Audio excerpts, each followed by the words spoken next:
What's good, XRP Army? We have some exciting updates and a monthly news recap coming to us from the team at Ripple. So hit the subscribe, hit the like. Brad Garlinghouse says, I genuinely meant what I said to Kenzie. It's a magical time to be alive. When she asked how I feel about what's happening in crypto lately. From a renewed national focus to institutional involvement, with our contribution to Fair Shake, the work continues to elect leaders who are pro-crypto, pro-innovation, and pro-consumer protection. Now this in response to the $25 million contribution to PACs that are pro-crypto, really cementing Ripple as pushing as a political powerhouse in the United States. Now, guys, if you were sleeping under a rock, the current administration just vetoed the recent crypto stuff, so they're going anti-crypto circus. So we'll have to wait and see what happens, but I still am convicted in my beliefs that everything's going to be just fine for Ripple. They're not going to pay much, and Judge Torres will judge this fairly. I think that we're going to see a bearish summer, but beyond, we're going to see some more stuff clear up regarding the election, pro-crypto, all that stuff. Dan Fisher from Ripple saying, XRPL News Roundup. I'll plan to post this monthly moving forward. Please add more in the comments. This isn't fully comprehensive, but a starting point. So we're going to go through this, breeze through these. A lot of beautiful news. XRP Las Vegas was awesome. If you guys went there, let me know. Congratulations to Zum Wallet for making crypto tax management a breeze. Really nice. Formerly known as Zum Wallet. I don't know why they still have the old handle. I guess they're stuck with that. Now called Zamon because of a lawsuit. The DREC Alliance establishing open source standards to facilitate adoption across various industry verticals. We saw that, how Ripple, XRPL Labs, all working together with Algorand and Hedera to make best practices to really move this mass adoption forward. An eye-opener it definitely was, and great piece of feedback from the community. Efforts to educate, demonstrate, and just play around with the AMM all go a long way. So, of course, AMM was recent. Many people are asking, why should I use the AMM? What's the use case? And then XLS30 AMM is a novel DeFi innovation. Liquidity providers want to maximize returns. XLS30 enables them to vote for trading fees, and the auction mechanism reduces impermanent loss. Arbitragers want to make profit from asymmetric info. This auction mechanism increases profitability of a success to capture mispricing profits. Finally, traders want best pricing on trades with low slippage. Protocol-wide liquidity DEX integration ensures they receive best price execution, while XRP Ledger's deterministic random transaction ordering makes front-running difficult. So keep that in mind. Best pricing, native DEX, everything's at the protocol level. You don't leave Uniswap and then, okay, I'm on this and I'm on that, and okay, I'm on this, and oh, I'm on that. Protocol level. So it really just will take time, guys, I believe. Japan's XRP community is thriving with significant contributions to the ledger this year. We saw the UNL, we saw the validators set up SBI statement for the XRP Ledger validator. SBI contributes to the XRPL ecosystem. New XRPL validator from Korea as well, so nice to see their validator, one of the biggest on-chain communities in the world. Rolling grants are open with updates to XRPL grants and accelerator programs. If you're a builder or thinking of building on XRPL, definitely worth checking it out. What else we got here? Some of the stuff not too interesting. XRPL DeFi all in one place. So Vietswind, they continue to do a lot of cool innovation that's just so fast. I recommend you guys definitely follow Vietswind. XRPL Labs is responsible for a lot of the dope products on the ledger, so definitely worth checking it out. Unlock the power of NFTs, XRP NFTs in your Shopify store. So I saw this. So Amora looks like they are bridging that gap. Distribute NFTs to your customers without needing any wallet. So kind of making that payment processing and API stuff easier, which is great.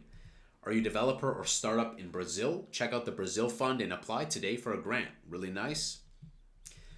Did you have a chance to try the DApp Radar XRPL quests? So it looks like a quest made with Orchestra Finance. Orchestra Finance was one of the names that was dropped by David Schwartz as like one of the early ones with the AMMs and whatnot. So do check that out, that if it interests you. Speaking of logins and quests, Zerpay I know one of the guys who were promoting this. He's a really good guy, like XRP Productions. Social logins they did with their project. Now this is a meme coin on XRPL, on the protocol, but they do some funny stuff, really hilarious things. So that's cool that they're making sign in easier. Of course, we looked at the Masari report. Definitely check out that video. I have a dedicated video for the Q1 report. A lot of good growth. It's slow, but there's still steady growth happening. And they also cited that like the Axela Bridge, the stablecoin, a lot of this stuff will be catalysts for more liquidity to flow into the XRPL. Wave 7 grants were announced, so we saw a bunch of projects that were announced. This was a very hot one, of course. XRP trading via Coinbase in New York was turned back on, so just a week ago. That was a nice one. Here we see, it says, did you know that there's a scientific research on the optimal fees for geometric mean market makers? One of which the XRPL AMM. We are doing it all wrong, and here's everything you need to know. Well, I'm just gonna wait until this matures more, like this AMM stuff, because it's been frankly kind of like, I just want to wait, because like we saw with the bug, like for the people doing like single-sided liquidity provision and the bugs, so obviously the bugs have been worked out by now, but I'd rather let that bake out a little bit more. XRPL Apex, still open June 3rd, so Apex is coming up soon. I anticipate we're going to see the stablecoin announcement, the ticker, and probably a lot more from CTO and the rest of the team. And that pretty much wraps it up for the Ripple news, for XRPL news. There's a bunch of other stuff, so if there's things that were hot, fresh, and weren't listed in this thread, let me know. Comment below what you guys think. Finally, we're going to check out this video before we wrap it up. And let me remind you guys, Brad Garlinghouse recently in Austin said there will be XRP ETFs, Solana ETFs, Cardano ETFs. So it goes all in line with what I've been saying for weeks and months on this channel. RippleX SVP demonstrates he has no problem describing how tokenization is transforming finance in under a minute. Let's check this out, shall we? So look, the XRP ledger is able to settle any transaction in 3 seconds, so I think I should be able to explain tokenization in 60 seconds.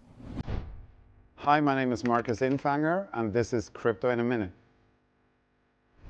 Tokenization is transformative for finance because essentially it's the portal allowing us to bring traditional financial markets, which at the core are still really stuck in the pre-internet era, full of red tape, onto blockchain networks, which are global out of the gate and significantly more efficient. If you think about it, there's over $1 quadrillion worth of financial assets that exists today in the world. They take days to settle and weeks to get issued, and 20% of the world population doesn't even have access to them. Now just imagine what it means to the global economy in terms of productivity, but also prosperity to everyone, if we find ways to operate just 10% more efficiently with these assets, or we can get just 10% of these people who are excluded from the global economy into the global economy. And this is exactly what drives us every single day. Yeah, fair enough. And that's a good point. There's a lot of capital just sitting around. I believe that tokenization will transform like business, assets, you name it. Fractionalize this, tokenize that, put my medical stuff on this. Like, I live in Ontario, Canada. You know how much of a pain in the ass it is just to move from one family doctor to another, or one who doesn't want to release your reports, or medical malpractices, health records, car records. You know how many cars, you know how many issues I've worked in the entertainment sector, promoters, DJs, fake tickets, fake this, fake that, fake this, reward mechanisms. Like, so many things are going to benefit from blockchain. And like you said, just 10%. Like, imagine just 10%. Heck, even 5%. Even if 5% came, that is a lot of capital. And I think people underestimate. You got Microsoft at $3 trillion. You got Nvidia at $3 trillion. Sure, they have a lot of goods and products and services. Don't get me wrong. Lots of stuff. But there's a lot more upside potential. Even though it seems like we're maxing out with these prices, there's still a lot of upside potential.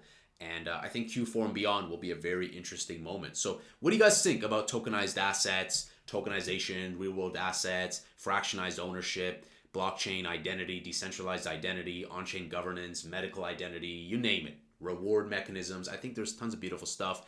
And shout out to Dan. Appreciate you, Dan, for putting this together. Very nice. Links to everything's in the description. I think, guys, XRP will be a late bloomer. So let's continue to watch. I will continue to accumulate and just watch to see as it goes down. I think it will be going down the whole market because of Biden reversing and vetoing the crypto stuff. So he's again being like, yay, anti-crypto. So let's wait and see what happens with these clowns in the circus, Gary and Joe and anyone else under the sun. And hit that subscribe, hit that like. I'll see you in the next Angry Crypto Show.